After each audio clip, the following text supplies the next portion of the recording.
La théologie dogmatique tire son nom du terme latin et grec dogma, lequel en théologie signifie tout simplement doctrine ou ensemble de doctrines reconnues formellement comme faisant autorité. Pour simplifier, la théologie dogmatique est la théologie officielle ou dogmatique reconnue par un corps ecclésial organisé comme l'Église catholique, l'Église réformée des Pays-Bas. L'expression théologique dogmatique aurait été employée pour la première fois en 1659.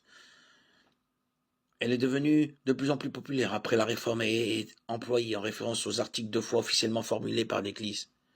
Les confessions de foi formulées par les conciles d'Église des premiers siècles afin de résoudre des problèmes théologiques et de prendre position contre les hérésies constituent un bon exemple de théologie dogmatique. Ils étaient considérés comme faisant autorité pour tous les chrétiens car l'Église les proclamait officiellement. Un début de la théologie dogmatique est de permettre à un corps ecclésial de formuler et de communiquer les doctrines considérées comme essentielles à la foi chrétienne, dont la négation serait une hérésie.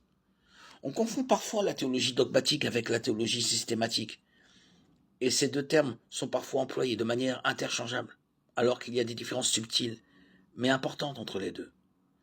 Pour comprendre la différence entre la théologie systématique et la théologie dogmatique, il est important de noter que le terme dogme désigne non seulement les doctrines bibliques, mais aussi leur proclamation par l'Église, qui fait autorité pour celle-ci.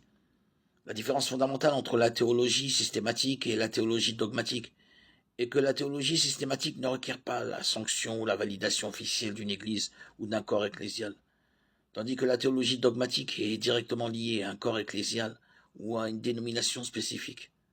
La théologie dogmatique étudie généralement les mêmes doctrines et conserve souvent le même cadre et la même structure que la théologie systématique, mais en partant d'une position théologique spécifique liée à une dénomination ou église particulière.